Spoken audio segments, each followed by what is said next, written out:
De Éxodo, en el capítulo 1, y en un momentito vamos a leer los versículos del 7 al 14 en este capítulo, el libro de Éxodo, capítulo 1, y vamos a leer los versículos del 7 al 14 en un momentito.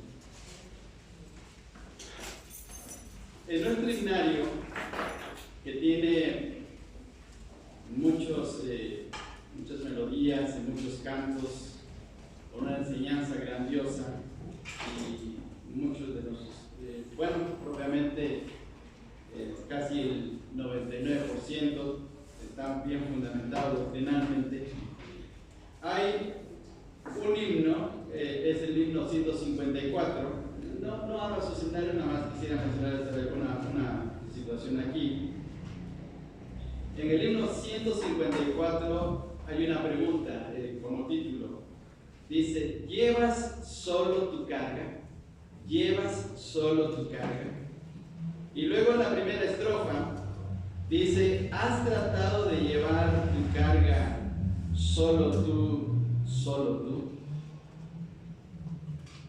Y el título del mensaje de esta mañana es precisamente en base a lo que en este himno y en el pasaje que vamos a ver. ¿Lleva usted solo sus cargas? ¿Lleva usted solo sus cargas? De seguro que en este año usted ha experimentado situaciones difíciles, ha pasado por situaciones críticas. Hemos pasado ya sea en la familia, ya sea en el trabajo, ya sea también en nuestra vida personal, situaciones donde sentimos la pesadez, la angustia, la desesperación de no encontrar una respuesta a un problema que nos está molestando, que nos está afectando y que no sabemos cómo resolver. Pero ¿lo resolvemos nosotros solos? ¿Llevamos esa carga nosotros solos? Y bueno, en el libro de Éxodo, precisamente en este pasaje que vamos a leer, tiene que ver con el asunto de las cargas. Y por favor, ustedes siguen en silencio la lectura de la palabra del Señor. Estamos en Éxodo capítulo 1, versículo del 7 hasta el 14, y dice de la siguiente manera: y los hijos de Israel fructificaron y se multiplicaron y fueron aumentados y fortalecidos en extremo, y se llenó de ellos la tierra. Entre tanto, se levantó sobre Egipto un nuevo rey que no conocía a José, y dijo a su pueblo: he aquí, el pueblo de los hijos de Israel es mayor y más fuerte que nosotros. Ahora pues seamos sabios para con él, para que no se multiplique, y acontezca que viniendo guerra, él también se una a nuestros enemigos y pelee contra nosotros y se vaya de la tierra. Entonces pusieron sobre ellos comisarios de tributos que los molestasen, y aquí viene la palabra que hemos escogido para el título: que los molestasen con sus cargas. Y edificaron para Faraón las ciudades de almacenaje, Pitón y Ramesés, pero cuanto más los oprimían, tanto más se multiplicaban y crecían, de manera que los egipcios temían a los hijos de Israel. Y los egipcios hicieron servir a los hijos de Israel con dureza, y amargaron su vida con dura servidumbre en hacer barro y ladrillo, y en toda labor del campo, y en todo su servicio, al cual los obligaban con rigor. Podemos ver en este pasaje que Israel estaba pasando por una situación muy grave, muy pesada, muy difícil, porque tenían cargas que llevar, pero cargas muy pesadas. Era un pueblo con muchas cargas. ¿Cómo es que llegaron los israelitas a vivir en Egipto? ¿Cómo es que ellos estuvieron ahí? Bueno, sabemos la historia bíblica. Esto tiene que ver con Abraham, que es el padre de la nación judía o de los israelitas. Cuando Dios sacó a Abraham de Ur, le dio la promesa de toda la tierra de Canaán. Esa fue una de las primeras promesas, darle toda la tierra de Canaán. Pero la gran promesa, la más importante, era que a través de él iba a formar una nación muy grande, que iba a ser de bendición para todas las naciones del mundo. Eso lo podemos leer en el capítulo 12 del libro de Génesis. Pero en el capítulo 15 de Génesis, Dios establece algo especial con aquel pueblo que iba a formar y que iba a salir de Abraham. Les invito por favor que vayamos al libro de Génesis en el capítulo 15 y versículo 13. Capítulo 15 y versículo 13 del libro de Génesis. Y dice de la siguiente manera el versículo 13. Veamos estas palabras que Dios le está diciendo a Abraham. Versículo 13. Entonces Jehová dijo a Abraham: ten por cierto que tu descendencia morará en tierra ajena y será esclava allí y será oprimida 400 años. Hay 4 cosas que Dios le menciona a Abraham con relación a esta nación que iba a formar. La primera cosa es que esa nación iba a ser una nación extranjera. No iba a vivir en la tierra de Canaán, se iba a ir a vivir lejos, como extranjeros. Pero en segundo lugar, como extranjeros, fijémonos bien, dice que serían esclavos. Dice, y será esclava allí. Esa nación iba a ser una nación de esclavos. En tercer lugar, iba a ser una nación oprimida. Vean el texto bíblico. Y será oprimida. Y no iba a ser oprimida por unos cuantos años. No iba a ser oprimida solamente por 20, 30, 50 años. Miren la cantidad de años por los cuales iban a ser oprimidos. 400 años. 4 siglos. ¿Se puede imaginar una persona o personas oprimidas por 400 años? Bueno, nosotros lo vivimos aquí en nuestro país en el tiempo de la colonia. Después de la conquista, 300 años de esclavitud. Y siempre una condición de esclavo es una condición difícil. Es una condición que es grave y dolorosa. Los israelitas iban a vivir en ese mensaje profético que Dios le estaba dando a Abraham 400 años. Ahora por favor vayámonos hasta Éxodo capítulo 12 versículo 40. Les invito a ir a sus Biblias. Capítulo 12 y versículo 40. Y dice de la siguiente manera ahora este pasaje. Éxodo 12, 40. El tiempo que los hijos de Israel habitaron en Egipto fue 430 años. El capítulo 12 es uno de los capítulos muy importantes en el libro del Éxodo porque aquí viene la salida. Recordemos que el capítulo 12 tiene que ver con la famosísima fiesta de la Pascua, la fiesta de la liberación. Esa noche, en la celebración de esa Pascua, iban a salir los israelitas, de Egipto e iban a ir rumbo hacia la libertad que Dios les había prometido. Se había formado la nación. Egipto había sido como una especie de incubadora humana para poder formar a la nación israelita. El capítulo 1 dice que 70 personas llegaron a Egipto. Recordemos la historia bíblica. Cuando José llegó a ser el segundo de Faraón y hubo hambre, recordemos que los hermanos de José fueron a comprar el trigo a Egipto.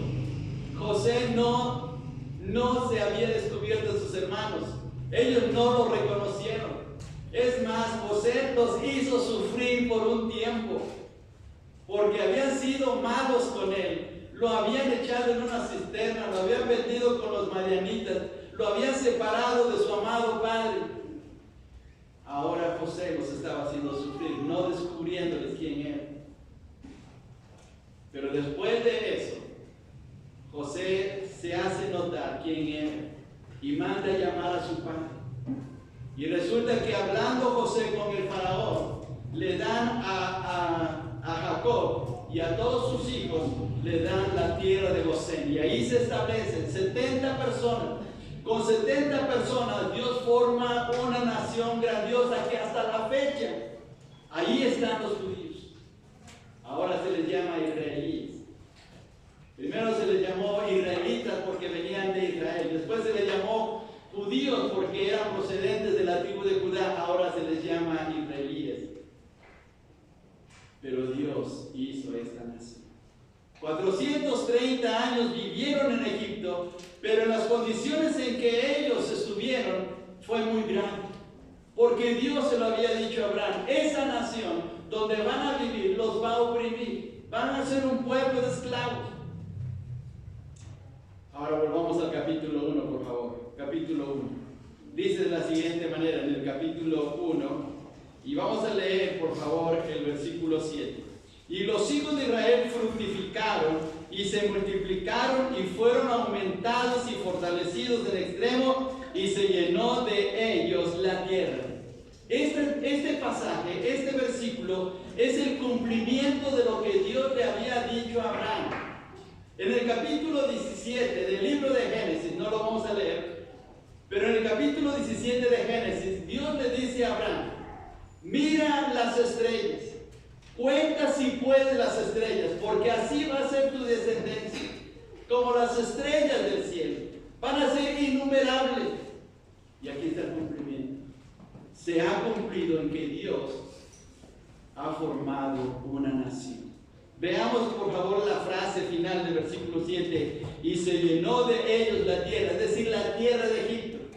La tierra de Egipto se llenó de muchos israelitas, de tal manera que causaron un problema para el faraón.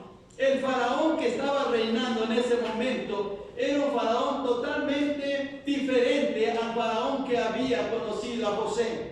Él no tenía la misma compasión hacia los israelitas. Él no tenía ninguna relación con ellos. Él más bien ni quería saber de ellos y le causaba un problema. Hemos vivido en los últimos años el problema de la inmigración. Han venido gente de Haití, gente de Cuba, centroamericanos, de El Salvador, de Honduras, de Nicaragua, han venido aquí y pobre gente, caminando, yendo por diferentes ciudades en las carreteras, llevando a sus niños, llevando a sus mujeres, los hombres, yéndose a la frontera norte. Y qué tristes situaciones ahí porque los rechazan. Vemos aquí algo muy parecido con los israelitas. Estos hombres y mujeres, estas familias de israelitas estaban sufriendo unas condiciones extremas porque habían crecido. Ahora veamos por favor las situaciones aquí en este pasaje. Versículo 8 dice: y entre tanto se levantó sobre Egipto un nuevo rey que no conocía a José y dijo a su pueblo: he aquí el pueblo de los hijos de Israel es mayor y más fuerte que nosotros. Mire el temor que tenían. El temor que tenía el faraón. Estos israelitas son más fuertes que nosotros, son más que nosotros. Tenían un temor por ese crecimiento poblacional. Y el temor se agudizó porque en el versículo 10 dice: ahora pues, seamos sabios para con él, para que no se multiplique y acontezca que viniendo guerra, él también se una a nuestros enemigos y pelee contra nosotros y se vaya de la tierra. Si viene un enemigo, esos israelitas se van a unir con el enemigo y nos van a hacer guerra y se van a ir y vamos a perder esclavos. Así es que dice el faraón: seamos sabios, buscamos la manera de cómo parar la multiplicación. ¿Sí?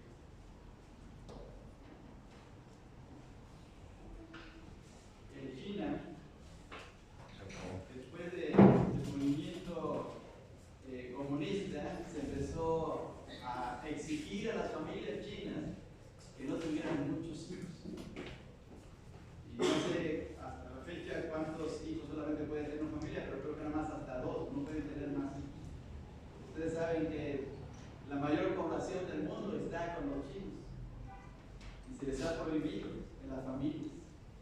Y el faraón quiso hacer algo muy parecido. El faraón quiso frenar la población de los israelitas, pero lo hizo de una manera totalmente cruel hacia ellos.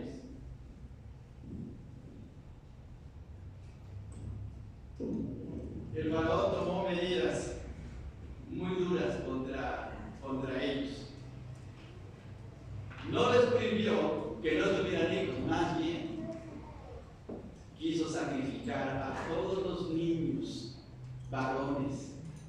Solamente iban a quedar con vida las niñas, pero porque en el plan del faraón era que las niñas que quedaran y llegaran a ser señoritas se unieran con los egipcios y así se borrara la nación israelita.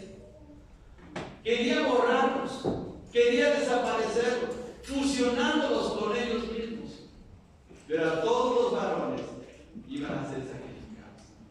Aquí surgen dos personas, surgen dos señoras muy especiales.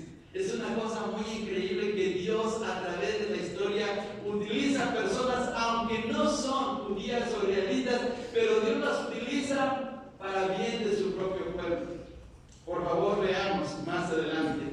En el versículo 15 dice: y habló el rey de Egipto a las parteras de las hebreas, una de las cuales se llamaba Cifra y otra Fua.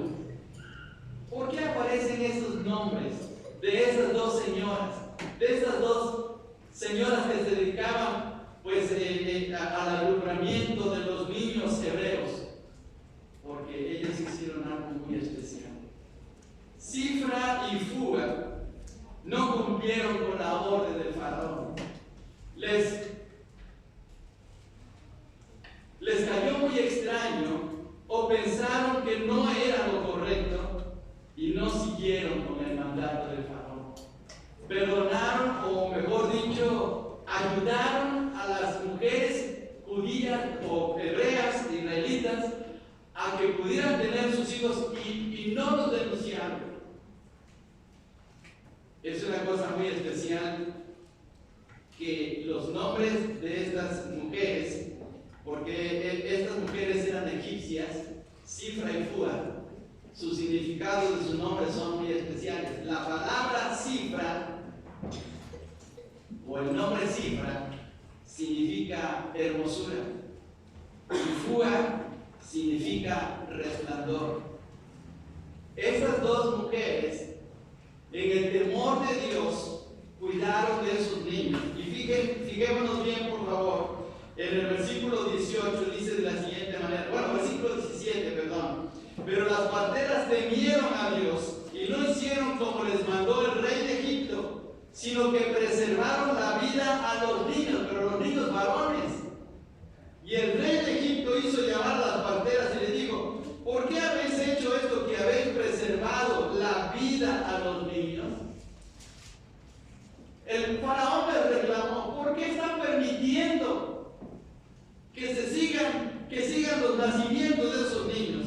Y miren la respuesta de las parteras. Y las parteras respondieron a faraón: porque las mujeres hebreas no son como las egipcias, pues son robustas y dan a luz antes que la partera venga a ellas. Algunos comentaristas han mencionado que esto que dijeron estas dos mujeres fue una mentira. Otros dicen que fue una manera de proteger a las mujeres israelitas. Sea lo que sea, lo cierto es que estas mujeres protegieron a los niños israelitas. ¿Y cuál fue el resultado para ellas? Veamos el versículo 20. Y Dios hizo bien a las parteras. Y Dios hizo bien a las parteras. Cuando se hace bien por el pueblo de Dios, Dios bendice. Estas mujeres temerosas de Dios protegieron a esos pequeños y Dios las bendijo. Si dijeron una mentira, entonces ellas no eran israelitas ni eran cristianas, no sabían nada de las cosas como lo vivimos nosotros en la conducta cristiana. Ellos lo dijeron en su manera, pero Dios las utilizó. No es que Dios apruebe la mentira, pero Dios utilizó a estas mujeres para la protección de su pueblo. Y fueron bendecidas. Fíjense bien qué cosa tan tremenda. Pero el faraón quería desaparecer, y como él no lograba hacer desaparecer ese pueblo, más bien seguía creciendo y creciendo, porque pareciera que entre más actuaba más contra ellos, más crecían. Vea usted, por favor, regresemos al versículo 12. Veamos la manera como ocurría lo contrario en lo que el faraón había dicho. Versículo 12 dice: pero cuanto más los oprimían, tanto más se multiplicaban y crecían. Miren qué cosa tan tremenda. Ahí está la soberanía actuando en su pueblo, no siguiendo la voluntad del hombre. Dios estaba actuando de una manera muy especial a su pueblo. Pero ¿cómo reaccionó el faraón entonces? ¿Cómo reaccionaron los egipcios contra los israelitas? Pues entonces los llenaron de cargas, de trabajo. Los hicieron construir dos ciudades. En el versículo 11 se menciona cuáles eran esas dos ciudades. Ahí están los nombres. Y esas ciudades son ruinas arqueológicas hoy en la actualidad. Si usted va a Egipto y me lleva a Egipto, yo le enseño dónde están las ciudades. Pero ahí está, como un testimonio del trabajo de estos esclavos israelitas. O sea, eso es real, eso no es ficción. Pero ellos construyeron. Ahora, ¿cómo los construyeron? Con mucho dolor, con la esclavitud, con la opresión. Veamos por favor las palabras que se utilizan en estos versículos. Versículo 11 dice: entonces pusieron sobre ellos comisarios de tributos que los molestasen. Subraya la palabra molestar, con cargas. Al estarlos molestando, de seguro que los maltrataban, los castigaban, los golpeaban, con la finalidad de realizar ese trabajo, porque se estaban multiplicando. Luego vean por favor el versículo 12, dice: pero cuanto más los oprimían, hacían que trabajaran más duro, ¿sí? Cada vez más carga sobre ellos, de hacer ladrillos, de hacer construcciones, de poder hacer las ciudades que estuvieran bellas, pero a través del sacrificio de ellos. Nuestros abuelitos y tatarabuelitos nos contaban acerca de 12, 14, 16 horas de trabajo. Muchas horas de trabajo. Y apenas si les daban tiempo para comer o poder tomar algo, así porque era muy difícil en los tiempos antiguos el trabajo. Después, con los sindicatos y reformas laborales, pues se fue estableciendo beneficios para los obreros, trabajo de 8 horas, trabajo de semana inglesa, los 5 días, de lunes a viernes, y etcétera, con mayores beneficios. Pero, pues si conocemos a un bisabuelito y nos cuenta cómo era su trabajo, eran largas horas de trabajo.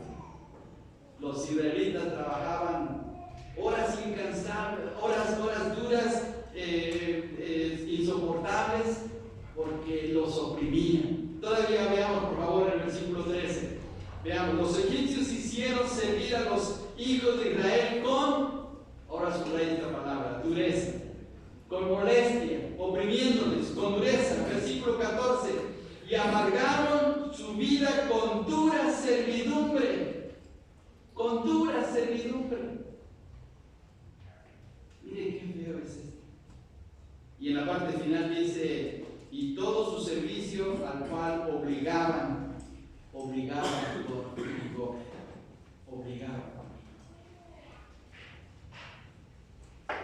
¿Le ha tocado un patrón negrero, como decimos vulgarmente? Qué feos son, qué feo es esa gente. Que quieren que trabajemos hasta dar lo máximo y con paga mínima, porque hasta luego hay ciertos patrones, como cristianos nunca seamos así. Pablo menciona en Efesios capítulo 6 que los patrones cristianos deben ser muy considerados. Pero hay quienes dicen, algunos patrones que dicen: haz este trabajo y me lo terminas en esta semana, y cuando llega la semana dicen: ahora no tengo dinero, espérate hasta el lunes o la próxima semana te pago. Y así lo van haciendo porque son feos, hay gente fea. Pero los israelitas sufrieron situaciones mucho más graves, con todas estas cargas tan pesadas de esta situación que estaban viviendo a causa de su crecimiento. Dios los estaba preparando para poder formar su nación y llevarlos a la tierra prometida, pero estaban sufriendo estas situaciones. Sin embargo, no estaban solos. Por favor, vayamos al capítulo 3, allá adelantito. Vayamos al capítulo 3. Vayamos a los versículos 7 y 8. A pesar de estas situaciones tan graves que estaban viviendo, veamos lo que Dios dice acerca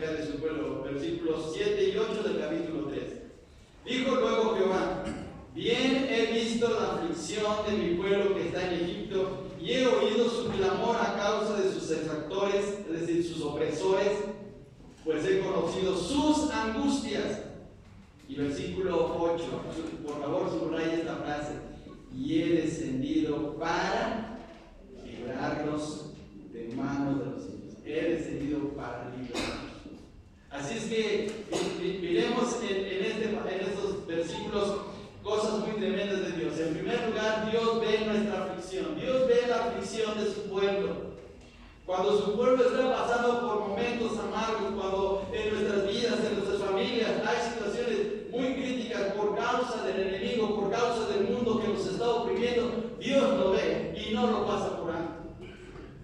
Dios no pasa por alto eso. No piense que Dios le ha olvidado. No piense que Dios ya no lo toma en cuenta. A veces pensamos, pero ¿por qué Dios me pasa en este tipo de situaciones? ¿Por qué me llegan estas enfermedades? ¿O por qué esta gente es tan fea conmigo? Usted simplemente, déjeme decirle esta palabra coloquial, perdóneme por decirlo, pero aguántese. Aguántese, porque Dios lo ve y porque Dios le va a ayudar. Miremos el versículo 7, dice: bien he visto la aflicción de mi pueblo, bien he visto. Dios lo está viendo perfectamente. Y luego, por favor, allá adelantito, en este mismo versículo 7, dice: y he oído su clamor. Debemos de clamar a Dios, debemos de orar. Y Dios, ayúdame, líbrame de esta situación que estoy pasando. Y Dios lo va a escuchar. Si usted es hijo de Dios, si en su corazón usted es temeroso de Dios y le ama, Dios le escucha. Dios le ve y Dios le escucha. Pero en el versículo 8 dice: y he descendido para librarlos. Aquí está una promesa. Dios siempre está dispuesto para librarnos.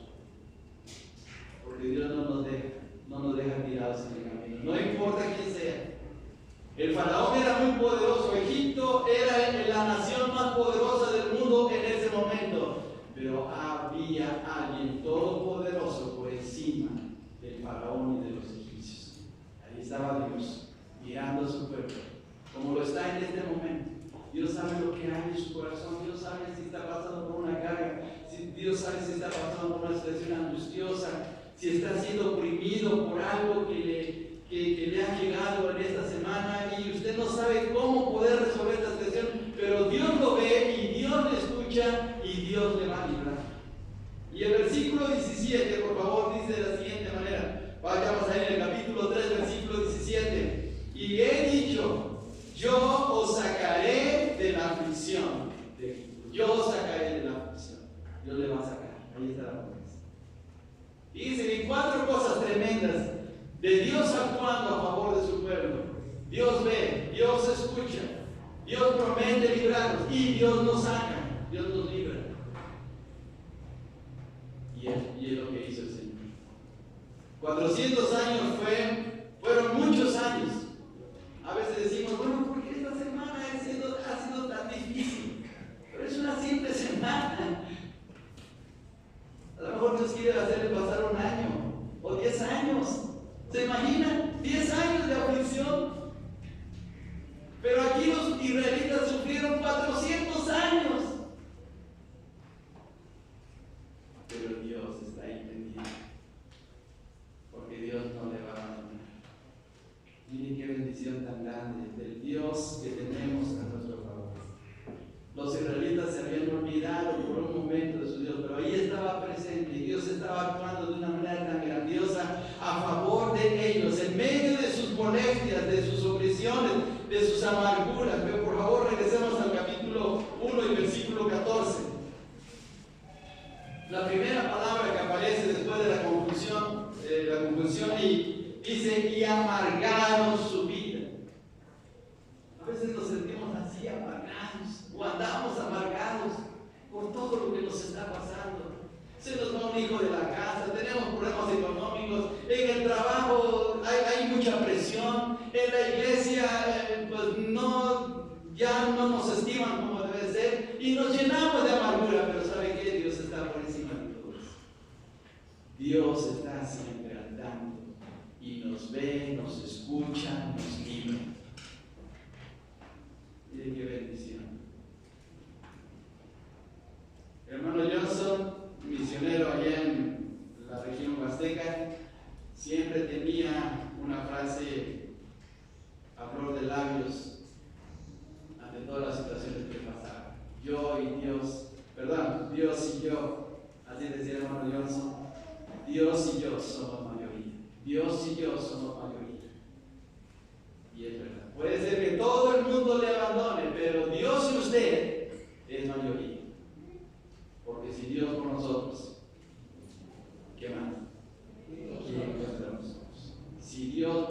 nosotros, ¿quién contra nosotros? Qué bendición tan grande.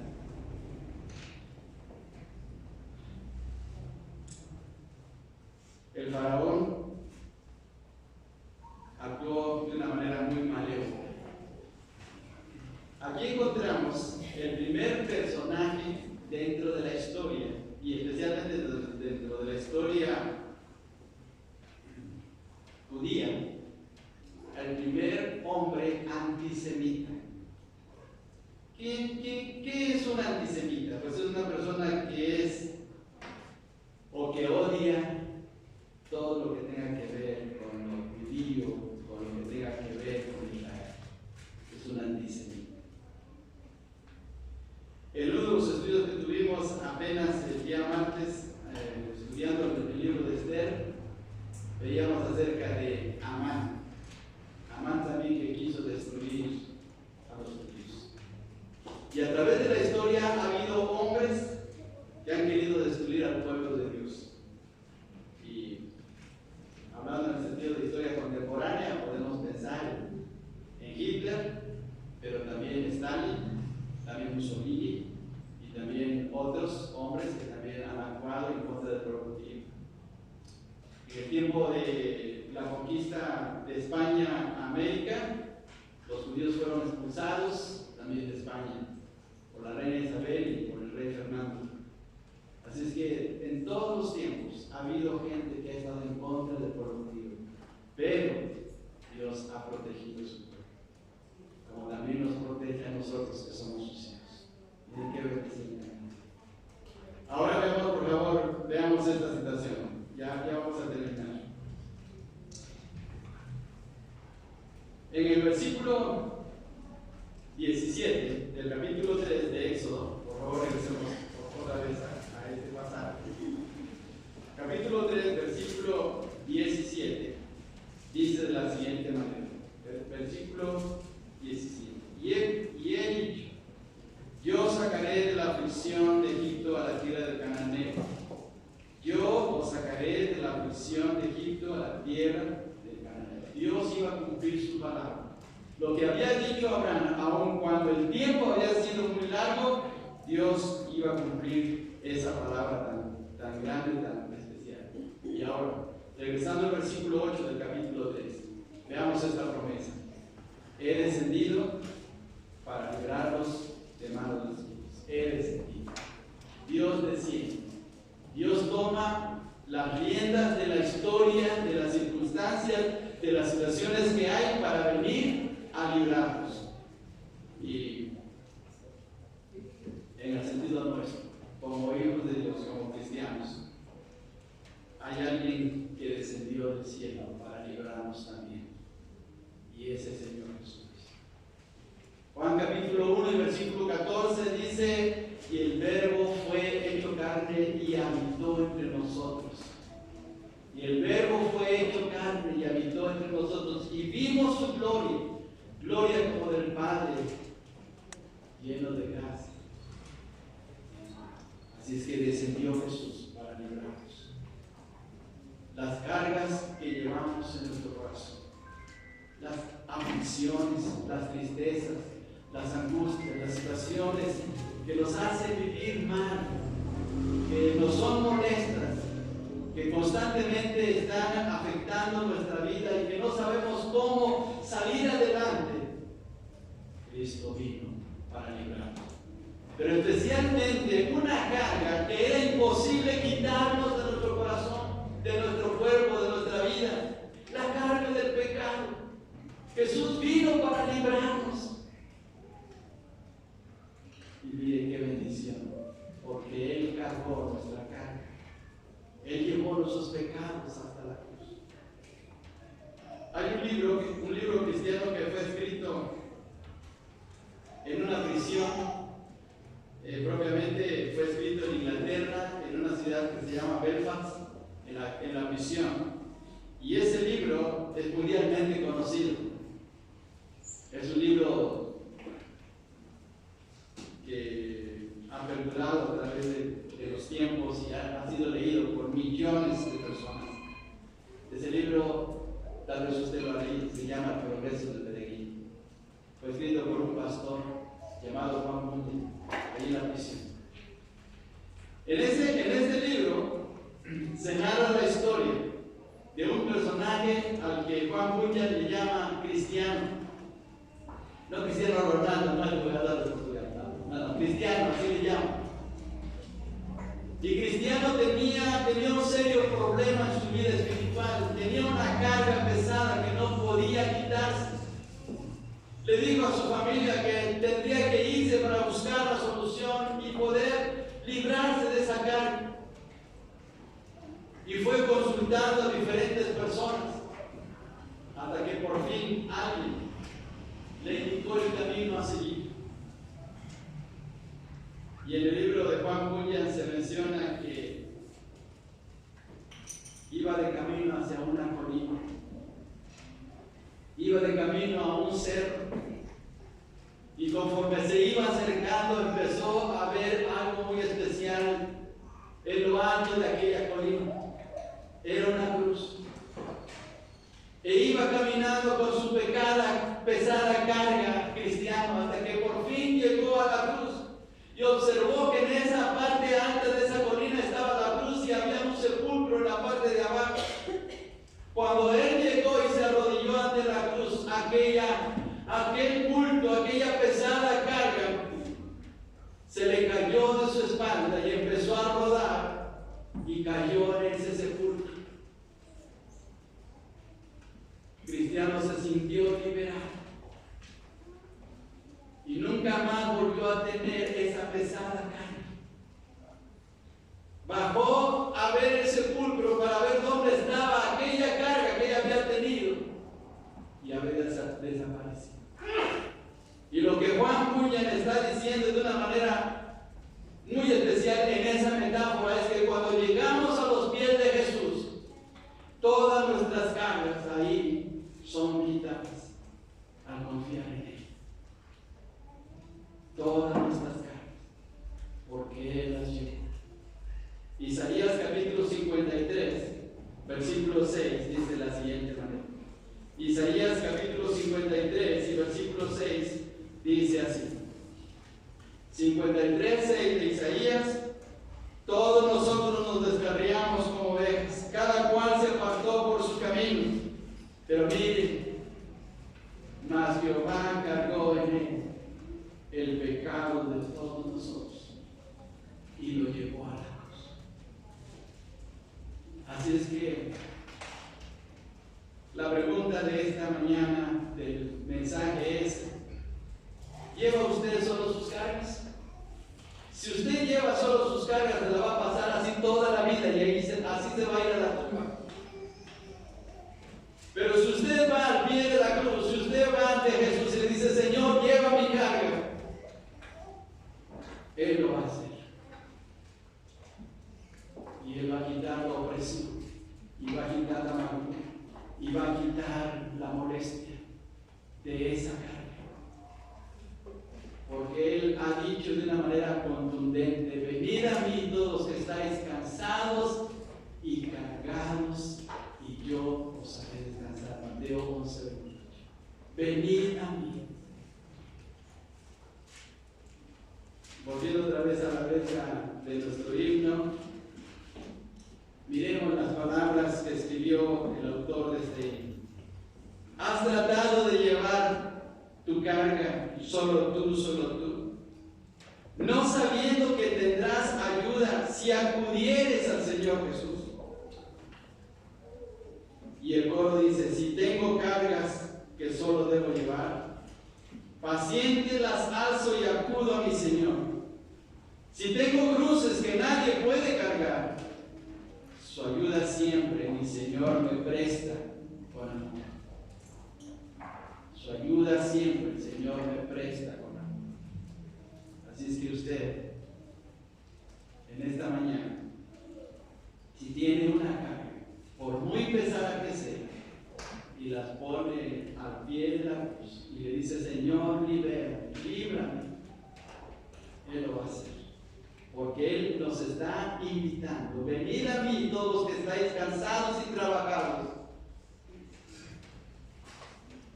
y yo os haré descansar. Dile que vengas.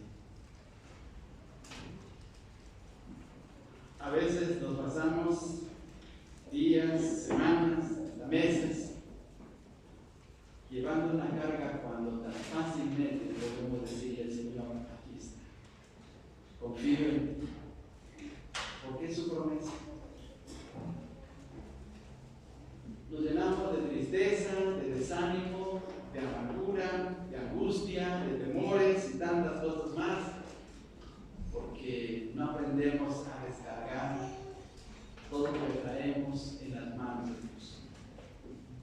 Y terminamos, por favor, con el Salmo 55, 22, y lo leemos todos juntos. Salmo 55, 22.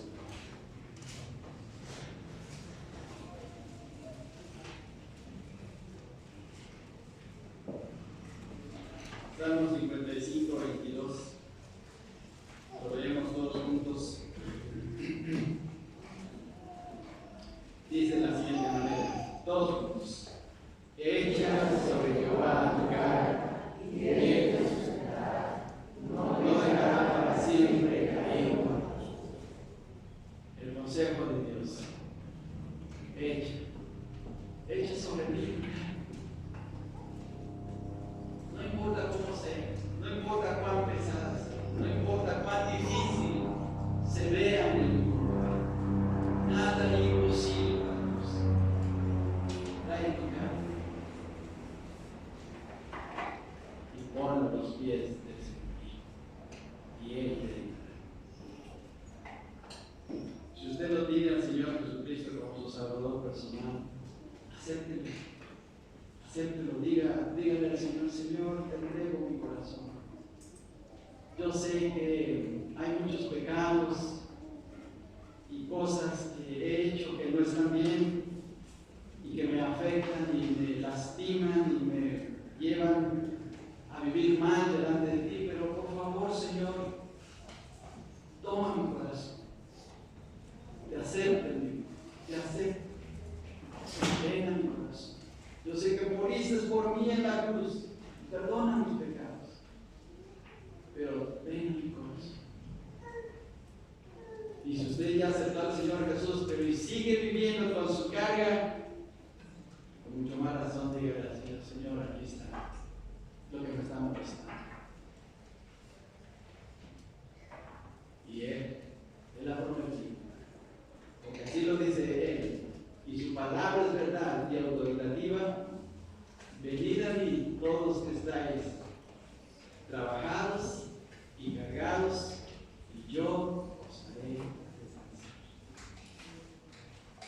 Le invito que mientras nuestro hermano Bet nos toca las notas de este himno número 154, ahí es su lugar, ahí es su lugar. Usted inclina su rostro, dígale, Señor, aquí está mi casa. Yo ya no puedo. Yo ya ni sé ni qué hacer. Yo ya no encuentro solución para esta situación. A veces quisiera echarme a correr.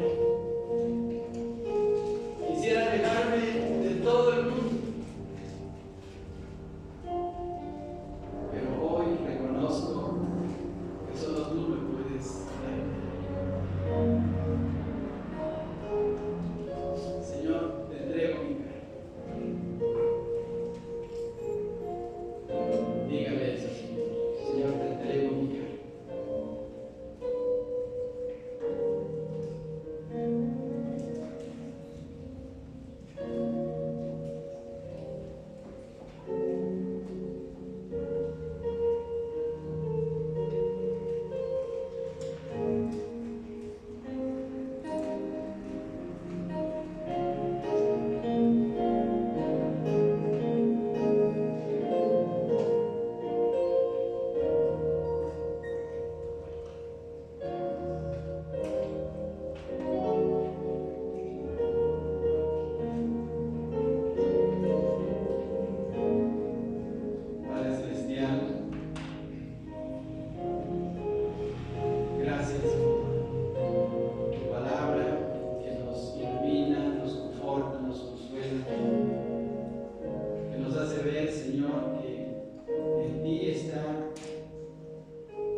Señor, por esta mañana que nos has permitido estar en tu casa para meditar, Señor, en lo bondadoso que eres y en especial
mensaje, ¿verdad? Un mensaje que fortifica nuestro espíritu, nuestra forma de comportarnos. Ha llegado el momento de recoger nuestras ofrendas y los diezmos. Fíjense que a una persona cristiana, le preguntaron, ¿por qué diezmas tú? Y él dijo, por 3 razones: por el pasado, por el presente y por el futuro. Por el pasado, porque volteo para atrás y veo lo generoso que ha sido Dios con nosotros, conmigo y con mi familia. Por el presente, porque Dios me ha dado